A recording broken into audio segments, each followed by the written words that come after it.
tarde, boa noite para todo mundo. E antes de mais nada, eu queria agradecer às companheiras e os companheiros da Juventude Vamos à Luta pelo convite, né, para estar nesse debate hoje, e que o exercício do internacionalismo ele tem uma importância muito grande diante dessa crise global do capitalismo que a gente está vivendo agora, né? E que nem no Brasil, nem na Argentina, nem em nenhum outro lugar, a gente quer que a classe trabalhadora tenha que escolher se vai morrer de fome ou se vai morrer de coronavírus, né? E está enviando uma saudação para nós, a Juventude Vamos à Luta, para todo mundo que está assistindo, pela luta que a gente tem feito no Brasil, enfrentando o Bolsonaro, e com as suas políticas tem exposto milhões de pessoas ao contágio. En ese contexto, que es de crisis económica y sanitaria, es muy importante que nos propongamos desde la izquierda insistir con que además de esas crisis, por debajo, por el costado, por arriba, también sigue su rumbo la propia crisis ambiental que amenaza la vida sobre la faz de la Tierra en las próximas décadas. Es importante recordarlo porque las políticas de los gobiernos a nivel mundial pasan por alto esa realidad y definieron combatir la crisis del coronavirus agravando la crisis ambiental. Por ejemplo, en el paquete de inyección económica de Donald Trump en Estados Unidos se encuentran medidas de subvención y levantamiento de controles de la industria petrolera y automotriz, al mismo tiempo que billones de dólares van para el salvataje de industrias como la del fracking.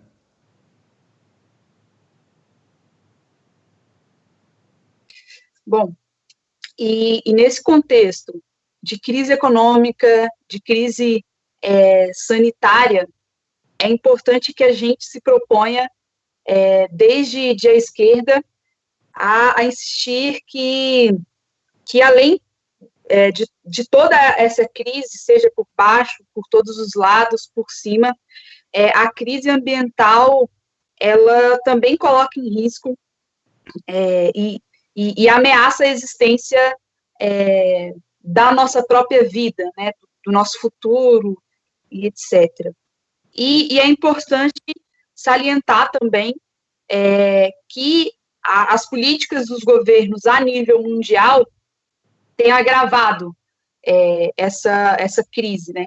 E ele está dando um exemplo, que foi o pacote de injeção econômica que o Trump fez nos Estados Unidos para salvar a indústria petroleira e automotora, inserindo aí bilhões de dólares para salvar essas indústrias, como faz o governo argentino com a fracking.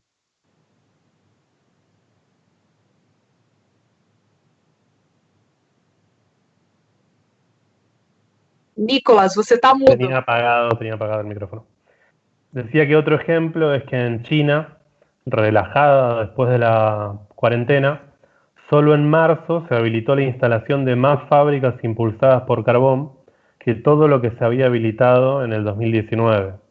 En nuestro país, en Argentina, por poner otro ejemplo, Alberto Fernández da luz verde para que siga el desmonte en provincias como el Chaco, le quitó impuestos a la importación de agrotóxicos y puso un precio subsidiado al barril de petróleo.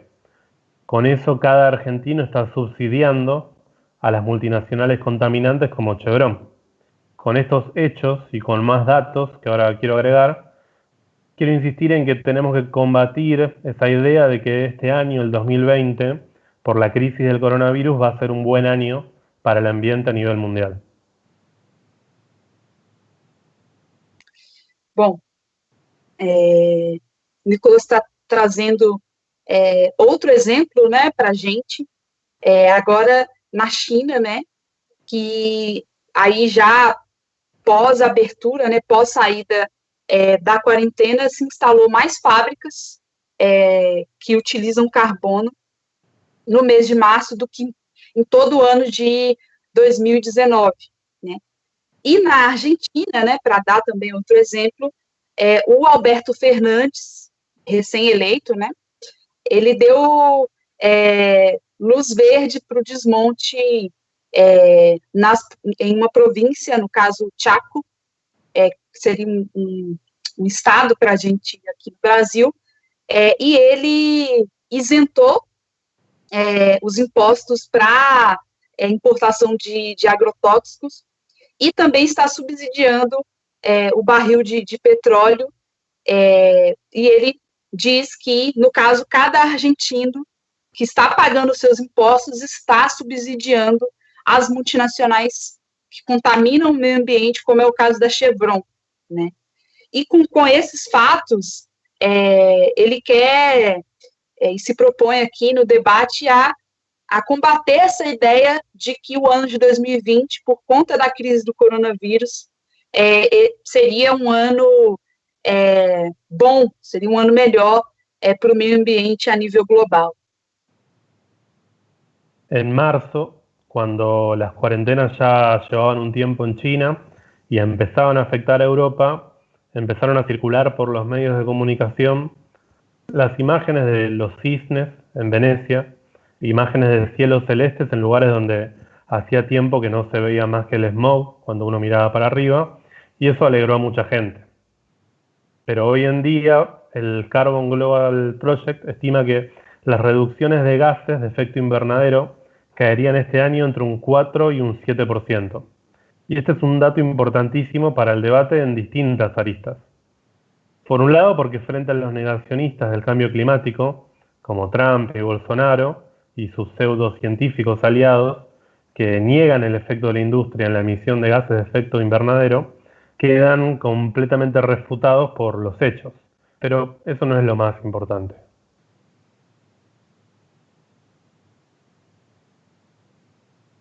Bom, e no mês de março, né, quando as quarentenas já aconteciam na China, que a crise começava a afetar a Europa, a imprensa começou a divulgar uma série de imagens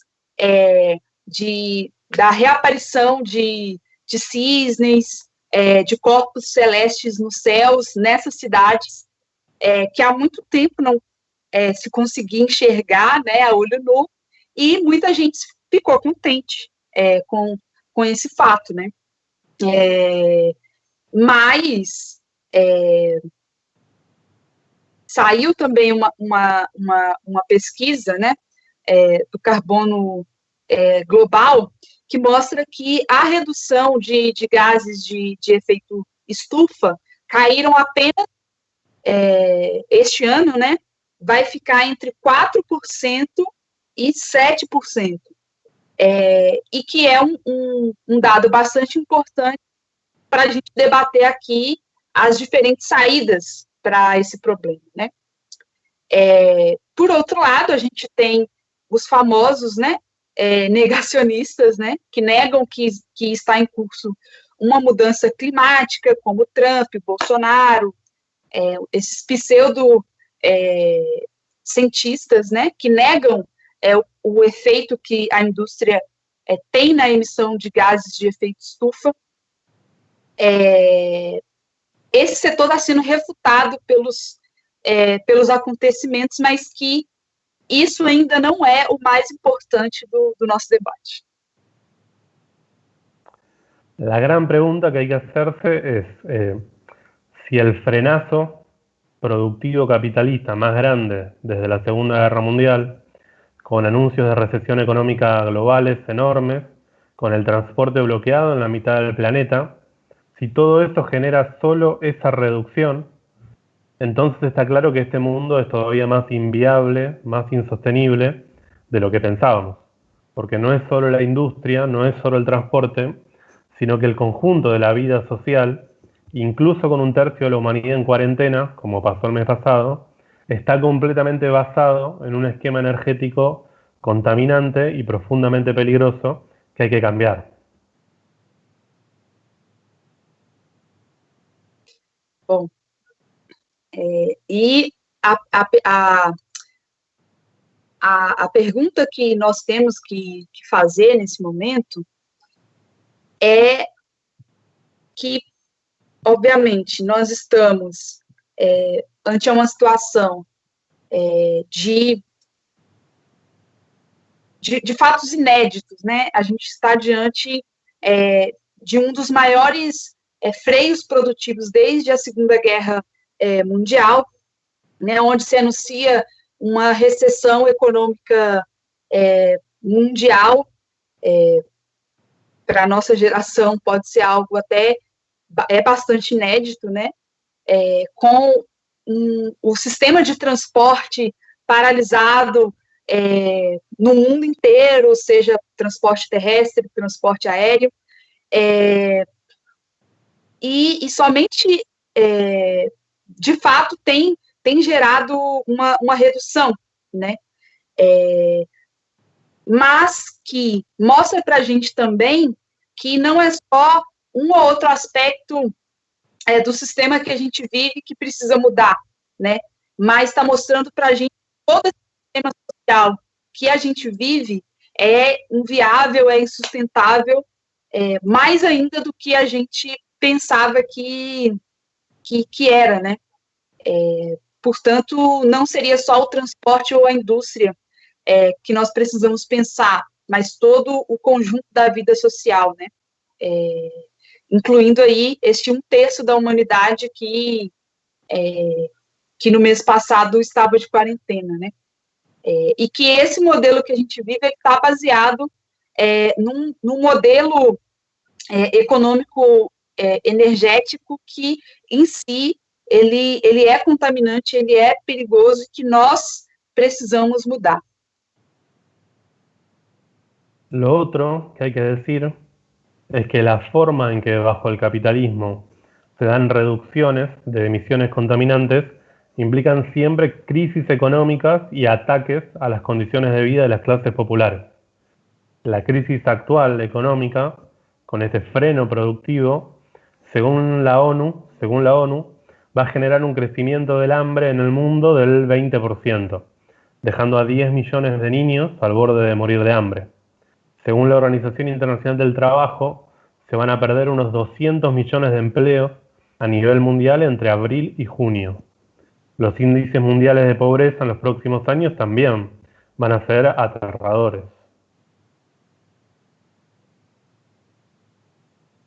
Bom, outro aspecto, outro elemento para a gente debater também é que, vivendo num sistema capitalista, a forma com que a redução da emissão de gases se dá, ela tem implicado num aprofundamento da crise econômica e de muitos ataques à classe trabalhadora mundial, né?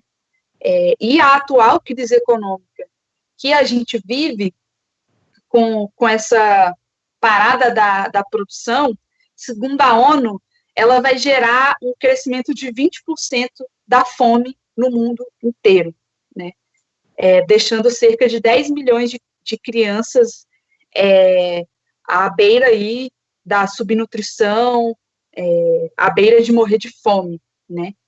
E, segundo a OIT, que é a Organização Internacional do Trabalho, milhares de empregos também serão perdidos aí entre abril e junho, e os índices, né, mundiais de pobreza para os próximos meses vão ser aterradores. Entonces lo que vamos a tener a fin de cuentas, cuando el COVID-19 pase, va a ser un mundo más desigual, un mundo con más hambre, un mundo con más desempleo, un mundo con el sistema de salud exhausto y también un mundo igualmente en camino a destruirse por el calentamiento global. Lo que demuestra el número los números que estamos mencionando, es que la consigna que abrazan sectores del movimiento ambientalista, que tienen la consigna del decrecimiento, planteado de una forma abstracta como forma de combatir el calentamiento global, no es una solución. Este año el mundo va a decrecer brutalmente y con las consecuencias sociales que estamos señalando. Y sin embargo el problema sigue ahí. Tenemos que insistir ante esto que el problema no es el congelamiento de la generación de riquezas, sino discutir quién se apropia de esas riquezas y cómo se producen.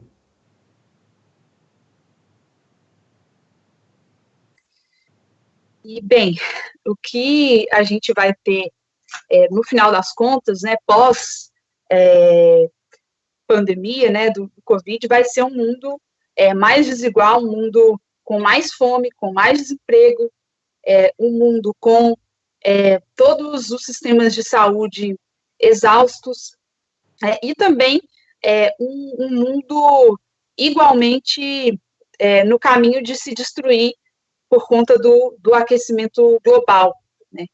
Outro ponto que demonstra os dados que o Nicolas mencionou é que a consígnia que abraçam setores do movimento ambientalista, né, de redução de danos, de decrescimento, colocada aí de forma abstrata, ela não necessariamente é uma solução para combater o aquecimento global, né? Neste ano, o mundo vai, de fato, decrescer e trazer consigo uma série de consequências sociais para a população, que a gente já assinalou aqui, porém o problema ele segue, e que nós temos que insistir que o problema não é apenas o estancamento da geração de riquezas, né, mas que a gente precisa descobrir quem é que se apropria dessas riquezas e como se produz. El consumo y la acumulación de riquezas del 7% más rico de la humanidad es el que causa el 50% de las emisiones de gases de efecto invernadero. Medido desde otro punto de vista, el 71% de las emisiones las generan solamente 100 empresas multinacionales que amasan fortunas billonarias destruyendo el mundo. La única conclusión posible es señalar que el problema es el capitalismo imperialista y que la única salida posible para evitar el colapso planetario es la planificación económica socialista guiada democráticamente por la clase trabajadora a cargo de los gobiernos. El capitalismo imperialista ya nos mostró su dinámica. En 2008, por la crisis económica del 2008, hubo una reducción de emisiones del 1,4%. Pero ya en el año siguiente, en el 2009, después de una ola de salvatajes estatales a la industria automovilística y energética, volvió a haber un aumento del 5,1%.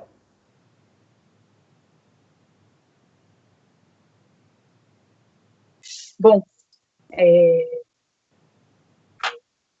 o Nicolas está expondo aqui que o consumo e a acumulação de riquezas desses 7% mais ricos do planeta corresponde a 80% das emissões de gases de efeito estufa, né? E se a gente medir por outro ponto de vista, 71% das emissões são geradas por 100 empresas multinacionais que acumulam fortuna, bilhões e bilhões a custo da destruição do planeta. E que a única conclusão possível é que o problema é o sistema capitalista imperialista, né? E que a única saída possível para a classe trabalhadora, para nós, para evitar o colapso do planeta, é a planificação econômica socialista guiada democraticamente pelos trabalhadores, né? E que os trabalhadores estejam à frente desse governo, né? E que o sistema capitalista imperialista ele já tem demonstrado a sua dinâmica. E aí, para elucidar esse debate, em 2008, né, onde pela crise econômica, teve também um pequeno freio na produção, e naquele momento se reduziu em 1,4% a emissão de gases. Porém, no ano seguinte, em 2009, né, depois dos governos fazerem resgates à indústria automobilística e energética, se produziu um novo aumento da emissão de gases em cerca de 5,1%. Hay otra respuesta capitalista, que es la que impulsan en nombre del Green New Deal, que es impulsada por sectores del Partido Demócrata Yanqui y por sectores progresistas, que ahora quieren armar una internacional progresista, que es otra salida que es inviable, que parte de subsidiar a la industria contaminante para solventar su transición. O sea, que todos los trabajadores le paguen a las multinacionales que vienen destruyendo el ambiente.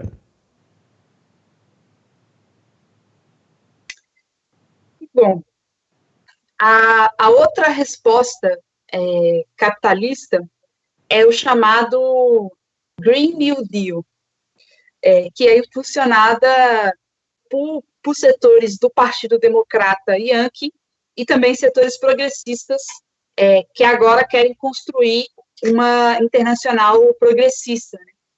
E que é outra saída viável, né?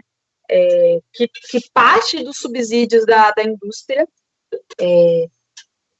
seja paga pelos trabalhadores, né, nessa transição, né? Ou seja, esse projeto, né, o de Green New Deal, é um projeto que quer fazer com que os trabalhadores paguem as multinacionais que estão destruindo o meio ambiente.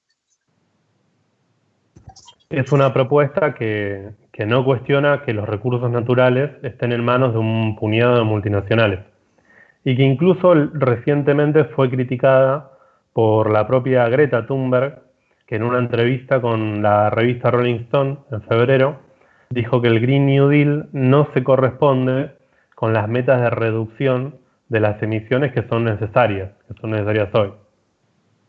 Entonces, para ir cerrando, quiero señalar que el COVID-19, el coronavirus, estamos ante una pandemia que guarda relación con la voracidad del agronegocio, del cual ahora Eziel seguramente va a hablar, pero sobre todo, esta pandemia nos tiene que servir de alerta de lo que viene en el mundo si aumenta la temperatura mundial. Vamos a tener nuevas enfermedades, más sequías, huracanes más violentos, hambrunas, y todo lo que estamos viendo hoy va a quedar chico.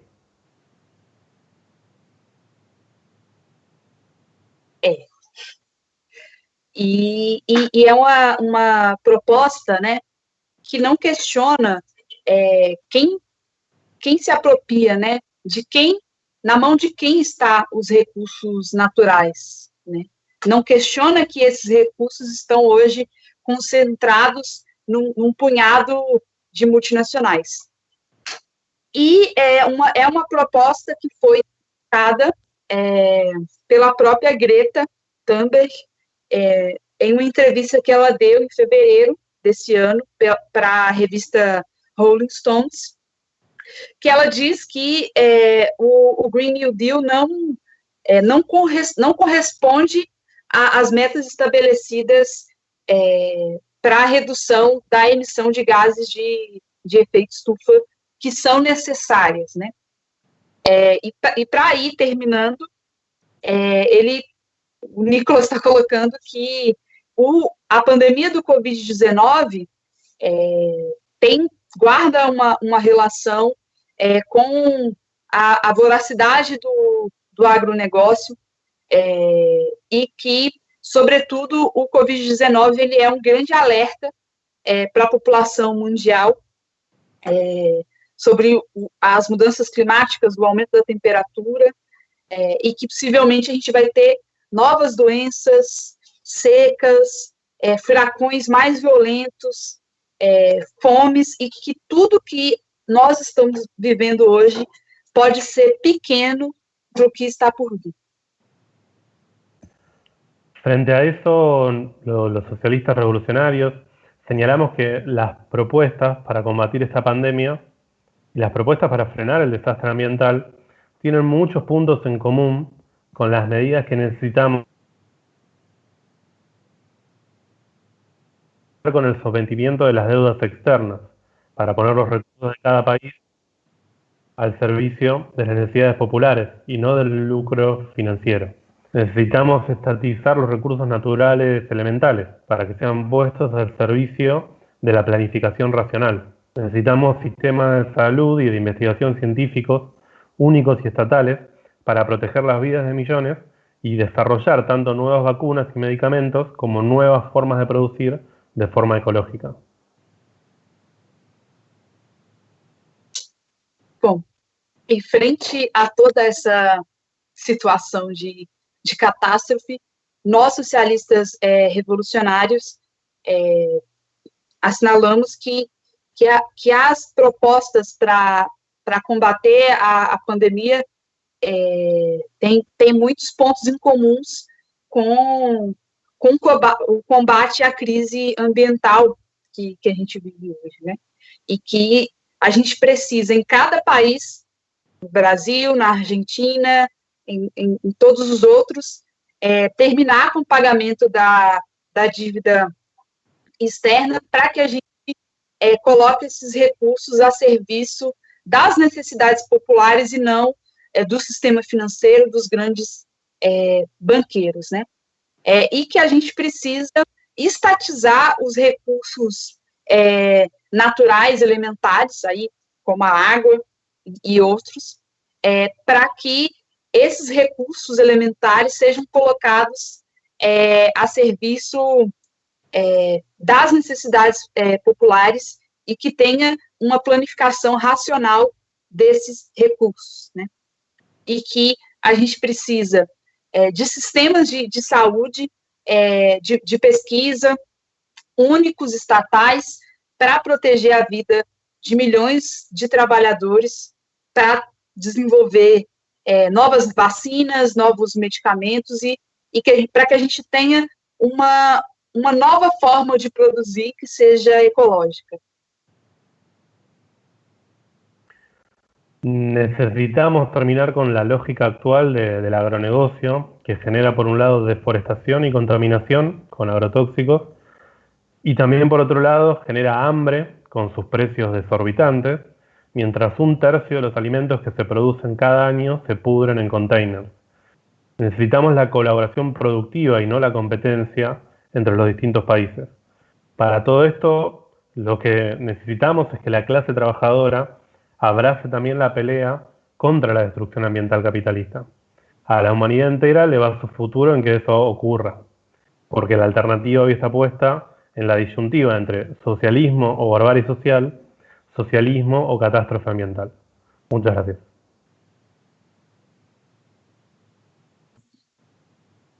Pois bem, e que nós necessitamos também terminar com essa lógica atual do agronegócio, né? Que, por um lado, faz avançar o desmatamento, a contaminação pelos agrotóxicos, e, por outro, também causa fome devido aos preços exorbitantes dos alimentos, né? E que nós necessitamos não de uma competição entre os países, né? Mas sim de uma colaboração entre eles, né? E, por fim, a gente precisa convencer a classe trabalhadora de abraçar, né, essa luta contra a destruição ambiental capitalista, porque mora aí o futuro da humanidade, né? Porque a alternativa que está colocada hoje para a gente é socialismo ou barbárie social, socialismo ou catástrofe ambiental. Muito obrigada. E só antes de passar para o Eziel, vamos dar um oi aqui para a galera que está acompanhando a gente. o Matheus Pereira, o Lucas, a Isabelle Galvão, dizendo que é um debate importantíssimo, que debater a causa ambiental é de fundamental importância. O Erlon está dando boa noite para a gente. Então, deixar aí já um salve para todo mundo que está assistindo a gente e compartilhe para o debate chegar a mais pessoas. E agora eu vou passar a palavra para o Eziel, que fala português. Vai lá, Eziel. Então, boa noite a todas e todos. Antes de começar, eu acho que, não sei se todo mundo já viu, que o STF liberou aí o vídeo da reunião ministerial do qual o Moro denunciava o Bolsonaro. E nesse vídeo tem uma fala do ministro da Educação, do Abraham Weintraub, sobre a questão dos povos indígenas, falando que ele odeia o termo povos indígenas porque existe um único povo aqui no Brasil, que é o povo brasileiro. Mais uma vez, o ministro da Educação falando bastante merda em relação, sobretudo, aos povos originários, desconhecendo toda a história, o genocídio que esse povo sofreu, e o genocídio que esse povo sofre, e que é um povo que também está sofrendo com os efeitos da pandemia do coronavírus muito mais forte do que o povo brasileiro do qual o ministro fala. A mortalidade em relação ao restante da população brasileira, enquanto 14% dos indígenas infectados morrem, são do restante do povo brasileiro 6%. Então, estão morrendo muito mais infectados com a questão do coronavírus. Então, acho que é um tema bastante importante, um repúdio fundamental para a gente fazer nesse momento sobre a declaração aí que faz o ministro. Foi muito importante toda a introdução que faz o Nicolás sobre a situação mundial e o impacto que isso tem diretamente nas nossas vidas. É necessário e fundamental esse recorte, inclusive um recorte social bastante importante. E eu queria, a partir disso, também dialogar um pouco sobre a realidade do Brasil, da América Latina que a gente vive, sobretudo no momento que a gente está batendo novamente recordes de desmatamento na Amazônia, né? E um pouco da pergunta que já foi respondida por ele em relação ao momento da pandemia que a gente está sofrendo, a gente tem a Amazônia não está se recuperando, pelo contrário, a partir do discurso do Bolsonaro e de toda uma política da grilagem de terra no nosso país, a gente está vendo o aumento do desmatamento. Essa relação, do ponto de vista da catástrofe ambiental, da visão que tem o capitalismo sobre a natureza, e em especial a gente tendo o Bolsonaro no Brasil, que é o cara pró-ditadura, e a visão toda que tinha a ditadura era que a Amazônia era uma fronteira de expansão do capital, então era necessário explorar a fundo a tudo que se podia da Amazônia. Cada árvore era um verde de dólar, não de fato manter a floresta em pé. E isso se perpetua diretamente por diversas atividades econômicas, que são as atividades que geram mais impacto em relação a este tema do desmatamento. A questão da extração da madeira, o avanço da fronteira do agronegócio é um impacto direto. Os incêndios, a mineração e as hidroelétricas, então, são elementos diretos que têm relação com a questão do desmatamento. E a gente também está falando de um Brasil que sofre um impacto direto da destruição ambiental. A questão do próprio Cerrado, com apenas 19% da sua área natural. A expectativa é que o Cerrado do Brasil morra, que ele deixe de existir, se a gente seguir o mesmo ritmo, apenas 10 anos. 2030, se a gente não diminuir o ritmo de destruição do Cerrado, ele pode desaparecer enquanto ecossistema, enquanto bioma no nosso país. Assim como a Mata Atlântica, que já foi bastante degradada e devastada no país. E toda uma política de mineração que a gente tem dos grandes projetos que vão destruindo as florestas e o meio ambiente. A gente está dialogando aí com a Natália, fazendo a tradução direta, que está localizada num estado que foi vitrine de 2 grandes crimes ambientais, Mariana e Brumadinho, né? Por uma política da mineração que é fazer com que consiga extrair daquilo o máximo de lucro com o mínimo de custo, e deu no que deu. E do qual não tem nenhuma investigação a fundo, prisão dos seus executivos, e as empresas mantêm a sua atividade econômica intocável pelo governo e pela justiça. Nós achamos, inclusive, desse tema era necessário estatizar as empresas poluidoras, as empresas que são criminosas, que fizeram esses crimes, tanto de Mariana quanto de Brumadinho, para que, de fato, a gente possa pegar o dinheiro dessas empresas e investir, de fato, num reparo social que não vai ser nunca de perto do que essas empresas exploram diretamente da natureza. Mas, diretamente sobre o aspecto mais de agora, do desmatamento, a gente está vivendo recordes consecutivos, né? Então, não é um mês que a gente está tendo de abril de recorde no desmatamento, a gente teve um recorde de desmatamento nos anos anteriores, que também tem uma relação com a questão das queimadas. 90%, inclusive, dos focos de queimadas são focos intencionais. São focos a partir de pastagem, da ação dos grileiros, dos fazendeiros, e essa relação é muito próxima, porque tu desmata, tu deixa a floresta devastada, as árvores jogadas ali por um momento para extrair, e isso é um fator de risco e gera diretamente, pode ser propagador de queimadas, e isso aconteceu diretamente na Amazônia. No ano passado a gente viu, quando todo mundo se impactou com a cidade de São Paulo escurecendo às 3 horas da tarde, com impacto sobre a questão das queimadas.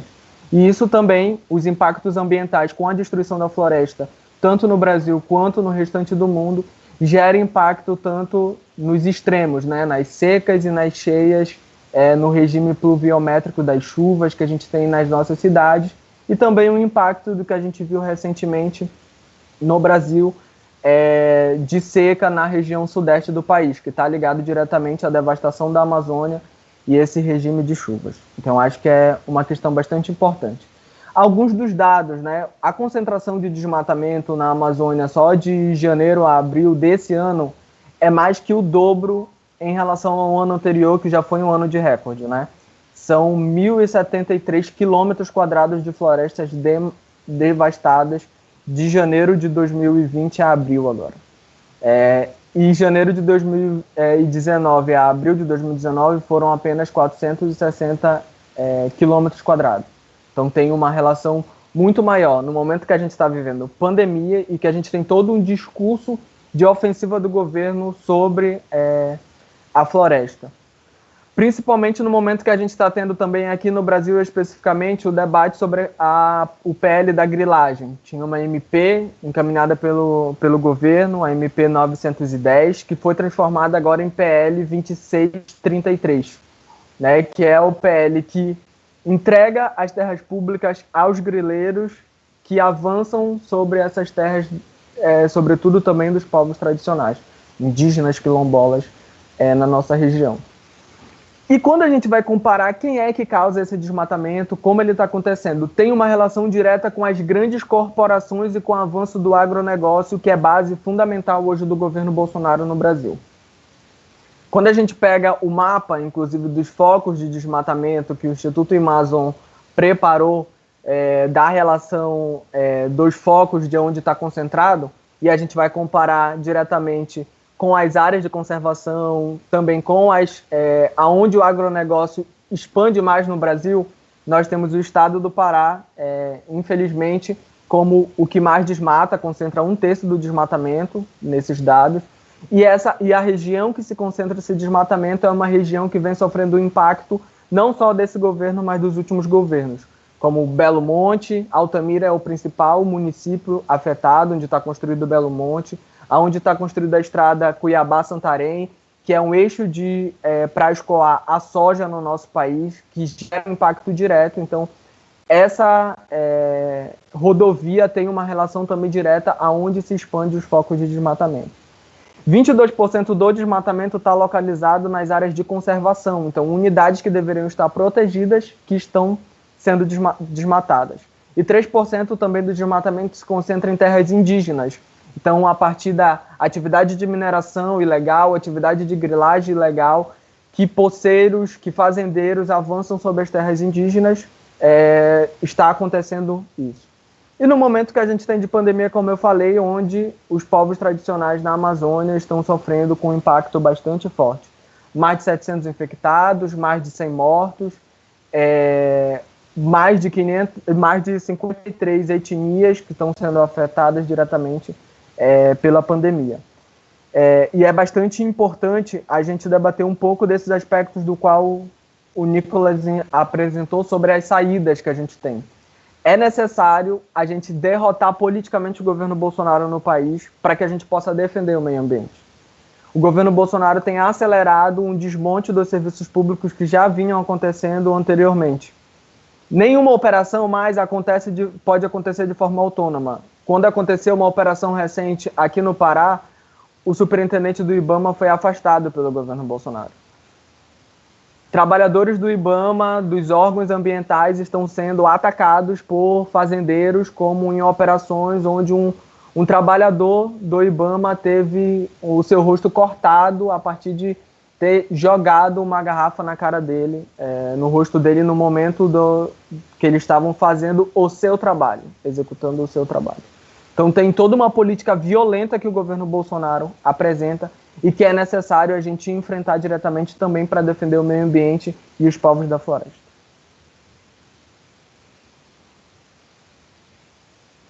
Bom,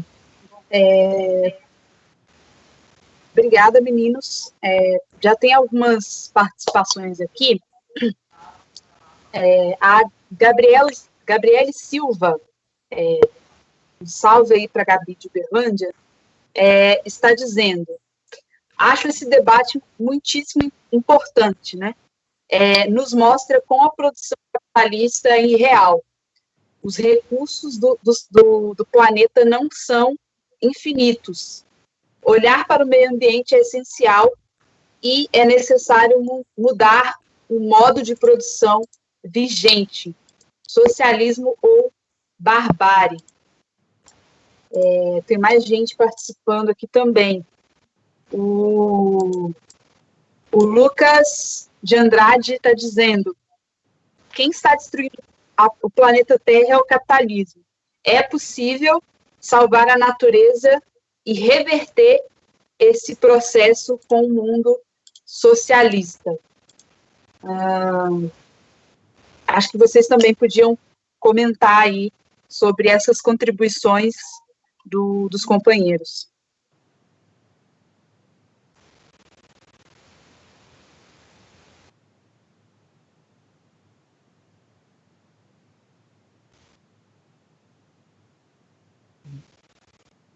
Nicolas, quer começar? Como digan, ¿querés empezar vos? ¿Cómo hacemos?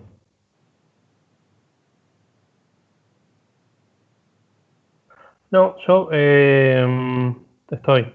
A mí me parece que desde ya que tanto lo que planteó Ezequiel como las intervenciones que se están haciendo, que se están escribiendo ahora desde el chat y demás, obviamente quedan cuenta de una... ¿Me traducís vos, Natalia, no? ¿Cómo? Bien. Sí. Estamos en sintonía sobre el panorama que tenemos y cuál es la salida. A mí me parece muy importante una cosa que dijo Ezequiel, que es que luchamos por una salida de fondo, luchamos por una salida socialista, pero hay un paso primero, por ejemplo en Brasil, que es derrotar al gobierno de Bolsonaro para poder llevar adelante a fondo esta pelea. Tradução agora. O Nicolas está dizendo que estamos em sintonia, né? No caso, ele e o Eziel, mas que o primeiro passo para propor aí saídas de fundo passa por derrotar o governo Bolsonaro. Lo mismo en la Argentina, en el sentido de que el gran defensor del agronegocio, el gran defensor del fracking y de la megaminería contaminante, el gran defensor de la entrega de los recursos naturales a las multinacionales, hoy en día es el gobierno peronista de Alberto Fernández. Bom, o Nicolas está dizendo que o Alberto Fernandes é um grande defensor da mineração, do agronegócio, pouquinho, né, diferente do Bolsonaro. Si se quiere, tiene una diferencia, seguramente muchas, pero respecto de este punto es que el gobierno argentino tiene un doble discurso, sobre todo, y sobre lo ambiental también. Entonces el gobierno argentino creó un Ministerio de Ambiente que dice cosas bonitas sobre el ambiente, pero después cuando gobiernan hacen todo lo contrario.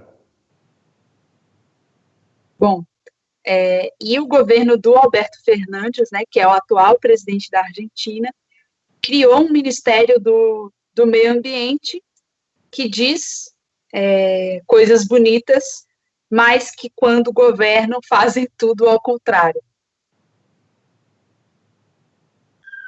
Entonces, digo una cosa más para dejarlo de fiel, que es que hoy hay un punto muy importante que tiene que ver, que tiene mucho que ver con la lucha en defensa del medio ambiente, que tiene que ver con el problema de la deuda externa. Parece que no tiene que ver, pero tiene mucho que ver. Hoy Argentina va a entrar en default, porque no va a pagar una deuda o algo por el estilo. Natalia, ¿qué crees? Sí. Sim, estou aqui, a tradução está aqui. E tem um debate aí bastante importante, que é sobre o pagamento da dívida externa. Né? E o Nicolas está dizendo que sobre a Argentina ele vai entrar depois. Digo una cosa que es que incluso en el medio de la pandemia, incluso en un momento crítico como este, nuestro país sigue pagando intereses de deuda externa, pagándole el FMI, y esos son todos recursos que podrían ser utilizados para otras cuestiones. Una de las cosas para las que se podrían usar esos recursos es investigar otras formas de producción, investigar otras formas que no sean contaminantes, y dejar de depender, como depende hoy en día la Argentina, de la soja y el agrotóxico o del fracking, que son formas de producción que están al servicio de juntar dólares para pagar la deuda externa. Bom, e nesse momento de pandemia, a Argentina, que é o país do Nicolas, segue pagando a dívida externa, e esse recurso poderia estar sendo utilizado para se realizar pesquisas para que a gente tenha outra forma de produção, uma forma mais ecológica. Y que cuando decimos lo de la cooperación entre los países en vez de la competencia, también nos referimos a que es necesario unificarse en un gran bloque, en un gran frente de países deudores para dejar de pagar la deuda externa y para usar todos los recursos de América Latina al servicio de los pueblos de América Latina y no de las multinacionales, no del capital financiero, y eso claramente nos daría mejores herramientas económicas, políticas y de soberanía para enfrentar el problema ambiental. E, bom, nós estamos propondo um grande bloco, né, de países latino-americanos que são devedores para enfrentar de conjunto e suspender o pagamento da dívida pública, para que a gente tenha uma economia a serviço dos povos latino-americanos e não o contrário.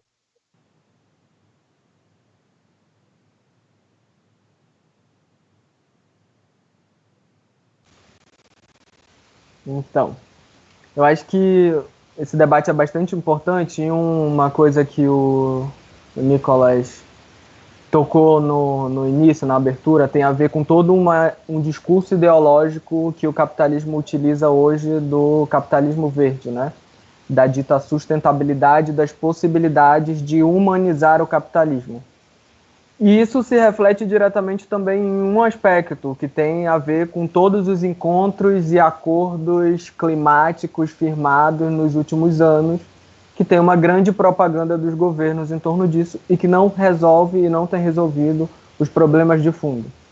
Citar por exemplo, o Protocolo de Kyoto, que é o mais antigo, o de grande impacto, diriam eles, que tinha uma expectativa de redução da emissão de gases poluentes, dos gases de efeito estufa, em 5,2% de 1990 para cá, e pelo contrário, né, se aumentou 50% na emissão desses gases.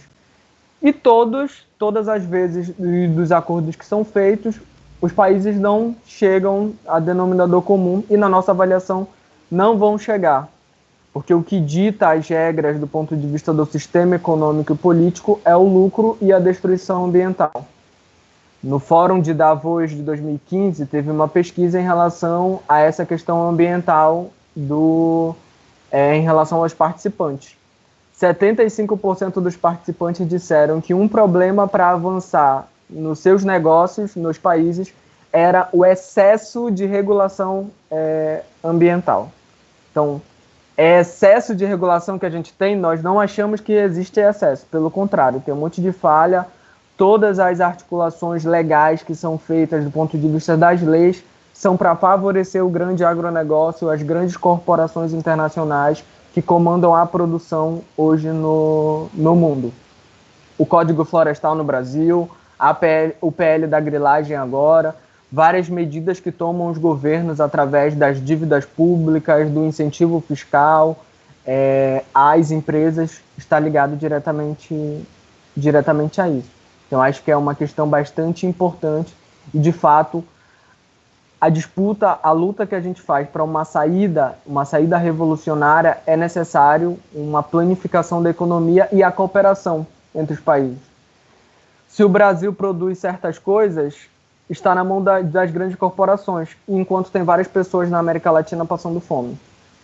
Então é um debate necessário se fazer, porque se a gente está vendo, e que a gente debateu aqui no início, a gente está vendo o latifúndio, os governos, os grandes capitalistas expropriarem os povos originários das suas terras, devastarem a floresta, porque nós não podemos expropriar as suas empresas ou latifúndio para ter terra para agricultura, para que a gente possa combater o desmatamento, para que a gente possa ter recursos de fato e uma economia baseada de uma outra forma. Se eles fazem isso, a gente quer fazer o avesso, ao contrário. Então é necessário a gente debater essas saídas de fato de fundo. Bom, gente, já estamos aí com quase 1 hora de debate. Está tão bom que passou muito rápido. O Lucas está dizendo aqui que o Entraub é racista, que tem que cair junto com todo esse governo, fora Bolsonaro e Mourão. A Mariana também vai no mesmo sentido, o Entraub é racista. O Felipe Melo está dizendo aqui que o ministro do Meio Ambiente falou para o Bolsonaro aproveitar que a imprensa está de olho, só está de olho no Covid, para fazer mudanças na legislação e avançar na questão da Amazônia. Detalhe, não precisamos do Congresso. A Mercedes Trimati está mandando uma saudação da Argentina, e tem aí 2 perguntas que a gente, para vocês responderem antes da gente ir para para as conclusões finais. A primeira é da Mariana Mariano, ela está perguntando se vocês poderiam detalhar mais o que o surgimento da pandemia tem a ver com a degradação do meio ambiente. E a Cindy está dizendo, acho que aí o Eziel pode responder, qual o impacto o PL da grilagem pode ter no Pará, caso seja aprovado. Aí eu acho que a gente pode começar aí pelo Eziel e depois o Nico termina. Ok. Eu acho que, primeiro, dessa questão especificamente do PL, a gente já teve um PL aprovado aqui no Estado, que começou a vigorar em julho do ano passado. E esse projeto de lei também, que foi articulado aqui pelo governo do Estado, pelo Helder Barbalho, já gerava um impacto grande, com mais da metade das terras estaduais já sendo dispostas para esses grandes fazendeiros, né? A partir de toda uma articulação com a sua base e também com as pressões do próprio latifúndio aqui no Pará. Tem esse fato específico, a gente já está sofrendo o resultado na nossa avaliação do desmatamento que a gente está vendo agora, já no Pará resultado deste PL, porque se avança a grilagem, se possibilita o desmatamento, vamos dizer assim, legalizado, porque já tem um meio legal de uma lei estadual e já tem todo um incentivo do governo federal, então tem um avanço da fronteira agrícola, do agronegócio e, consequentemente, um desmatamento maior. Então, já temos um impacto anterior. E esse impacto na Amazônia vai ser muito grande, porque ele está combinado a toda uma política de flexibilização que o governo Bolsonaro quer fazer em relação à permissão de garimpo nas terras indígenas, de diminuir as áreas de conservação. Então, o governo diz que tem muita área de conservação. Então, a gente tem que diminuir as áreas de conservação para poder plantar mais, para poder criar mais gado, para poder extrair mais minério, para poder colocar mais hidroelétrica aí. E todos os exemplos que a gente não está falando de uma coisa assim de outro mundo. Vamos aos exemplos que a gente tem. A gente tem várias hidroelétricas implementadas na nossa região. A mais nova delas, Belo Monte, que foi nos governos do PT implementada. E ela gerou um impacto social e de uma devastação da Amazônia muito grande. Então, toda essa política, ela não é uma política isolada do PL. Ela é uma política bastante combinada a todo o desmonte do serviço público, com falta de servidores, com falta de concurso público, com a asfixia financeira que faz o governo para o Ministério do Meio Ambiente, para a política que tem o Ministério do Meio Ambiente, para todas essas outras iniciativas. Então, o impacto de verdade sobre o desmatamento vão ser ainda maiores. Se a gente já está vendo números assim que a gente se assusta, né? Agora, recordes atrás de recordes, com essa facilidade, com essa possibilidade, a gente vai ter um avanço ainda maior, né? Incalculável.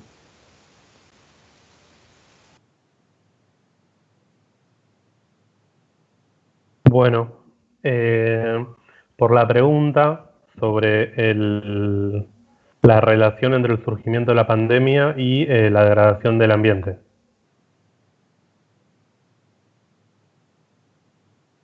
Sí. Ah, ok, si se entendió, sigo. Entonces, hay una vinculación entre la actual pandemia y la degradación del ambiente.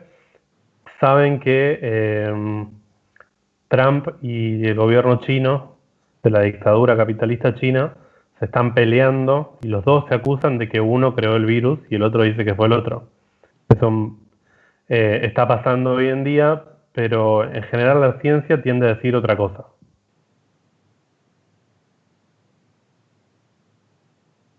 Bom, a relação da pandemia com a catástrofe ambiental, né, e todas as mudanças que estão rolando no meio ambiente, estão estão interligadas, né? E aí o Nicolas está colocando, né, que de um lado tem os Estados Unidos com o Trump, dizendo que a culpa é da China, e do outro, o governo chinês acusa o governo americano e fica esse joguinho de empurra. En general, hasta ahora, los estudios científicos serios ubican el origen del COVID, del coronavirus, sobre todo en la extensión del agronegocio, en la deforestación y en quitarle el hábitat natural a una serie de animales, que es lo que facilita el proceso de zoonosis. Bom, senão eu me perco aqui. Bom, e todos os cientistas e meios científicos sérios até o momento têm colocado que a relação entre a Covid-19 e o meio ambiente tem a ver com o avanço do desmatamento, a destruição de habitats naturais e entre outras coisas. Se va a seguir investigando, seguramente esta última pandemia, de crisis anteriores. Por ejemplo, ya sabemos que la gripe porcina, la gripe del cerdo, tuvo un origen, que fue una anterior, hace una década, tuvo un origen en una serie de feedlots, de esos maquinarias enormes, que son criaderos de cerdos, que hay de a miles y miles y miles y miles y miles, que los ponen uno al lado del otro y que son un criadero de gérmenes y de virus. Bom, é algo que vai seguir se investigando, mas que hoje a gente já sabe, por exemplo, quando ocorreu a pandemia de gripe aviária, se descobriu que tinha relação com, acho que o Nicolas pode explicar melhor a palavra, os filos de milhares e milhares de máquinas. Son grandes campos, una especie de campos enormes de concentración de animales, donde los crían de a millones y que están tan hacinados, tan juntos, que los virus saltan por todos lados y eso es una maquinaria de nuevas infecciones. Sim, então, agora está mais claro. No caso, né, da gripe aviária, como se tinha milhares e milhares de animais concentrados no mesmo espaço, o vírus saltava por todo o lado, né?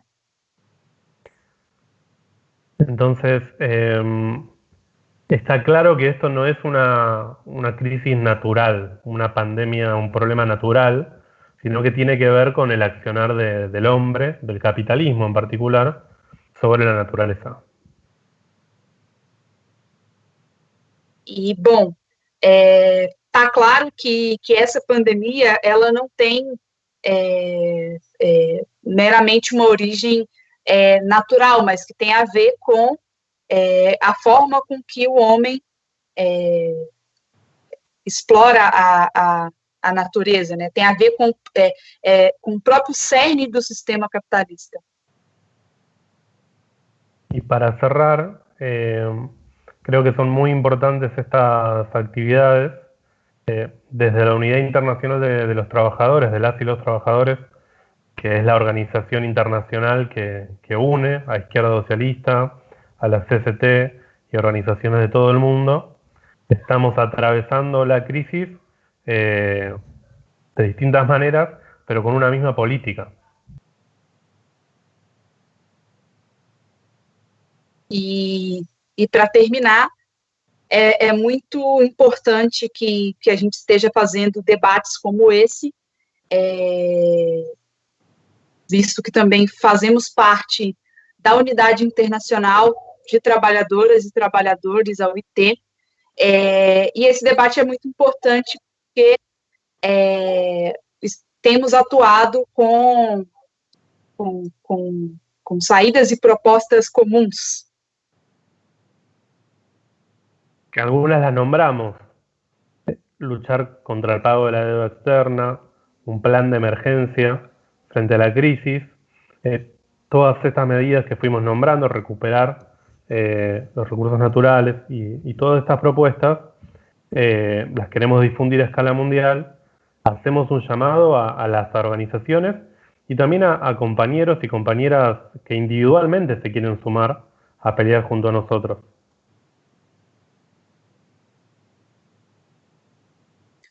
Bom, e temos apresentado propostas como a suspensão do pagamento da dívida externa, através de um plano emergencial que diversas seções, no caso aqui, a CST no Brasil, Esquerda Socialista na Argentina e diversos outros países onde nós estamos presentes e estamos dando uma batalha por esse plano emergencial e fazemos um chamado às organizações, aos ativistas, a todos que estão nos assistindo a batalhar conosco.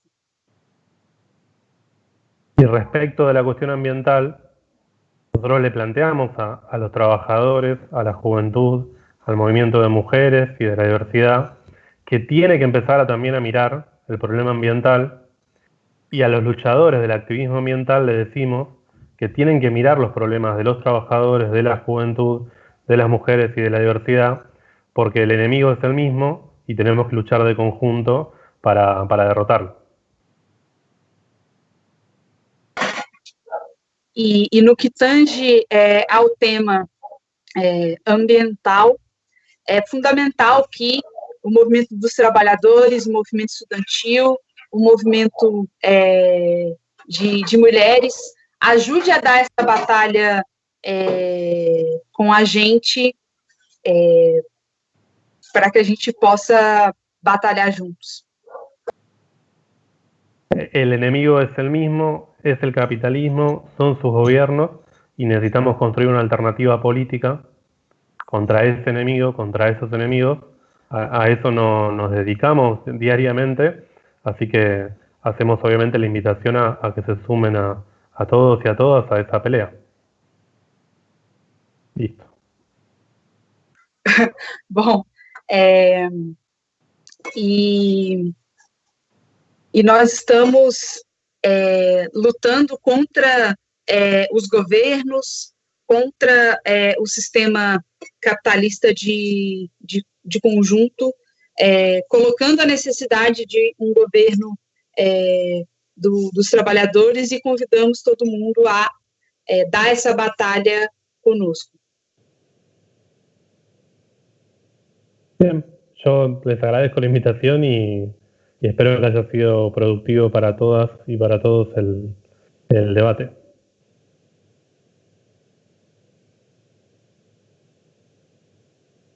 Eziel, suas considerações finais?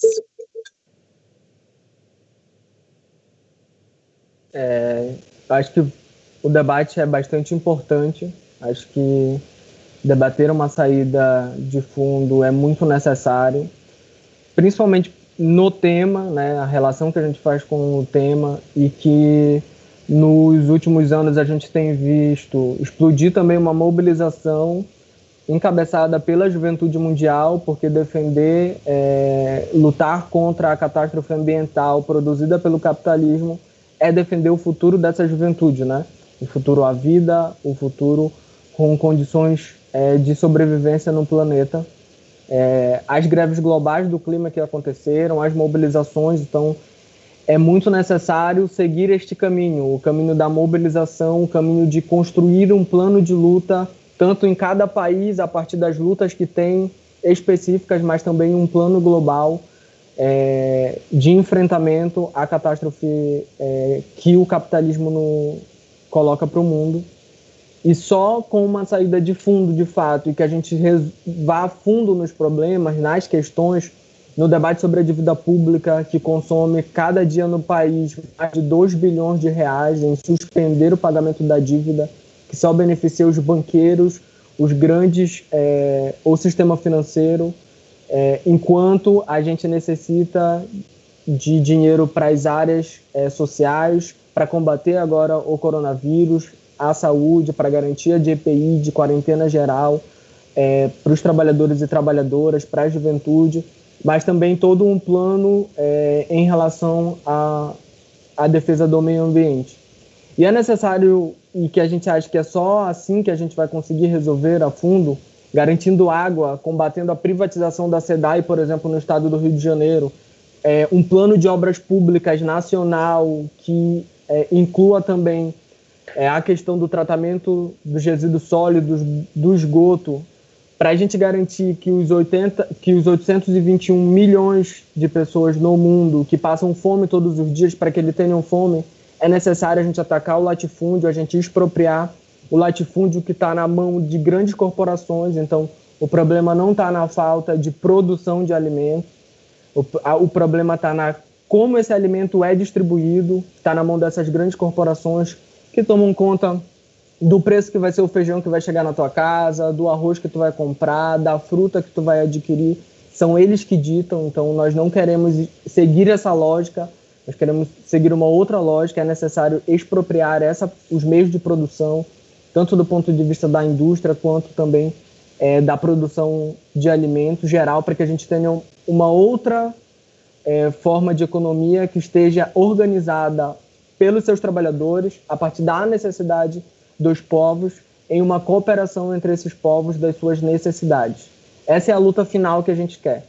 Para a gente também conseguir essa luta final, a gente luta todos os dias nos nossos países, em cada lugar que a gente está, no chamado que o Nicolás faz sobre esta unidade que a gente quer construir, sobre este plano.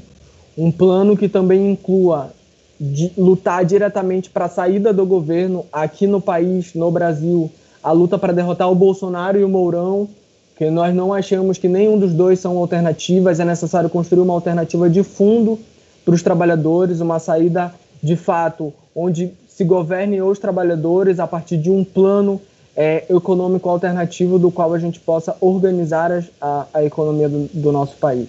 É necessário a gente apresentar isso como saída, porque nenhuma luta, como o Nicolás colocou, está desconectada. E esse debate ambiental tem uma ligação direta também ao debate das necessidades urgentes que fazem os trabalhadores.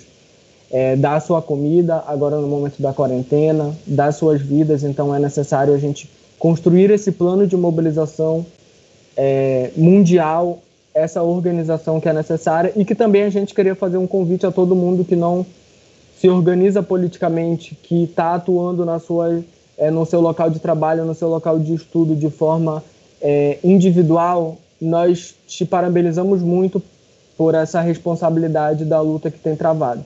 Mas a gente também queria te fazer um convite para que tu possas organizar essa tua luta de forma coletiva, porque de forma coletiva a gente enfrenta os governos, os patrões de forma mais forte, consolidada, para que a gente possa impor uma derrota categórica aos governos.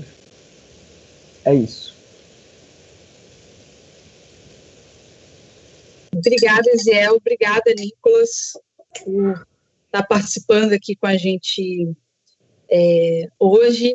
A gente está terminando. Quero agradecer a todo mundo que ficou até o final e pedir para quem tiver interesse, pode mandar mensagem aqui na página do Vamos à Luta ou na página da CST PSOL para conhecer a nossa organização.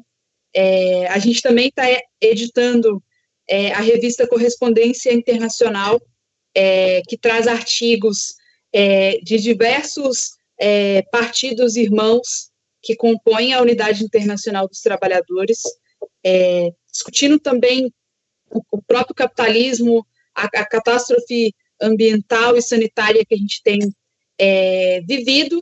E para conhecer mais das nossas posições, é só acessar vamosaluta.com.br e não se esqueça de se inscrever no nosso canal do YouTube youtube.com/combate socialista, e já deixar um chamado para todo mundo que está assistindo a batalhar com a juventude Vamos à Luta contra o governo Bolsonaro e também contra a implementação do EAD nas universidades federais. Valeu!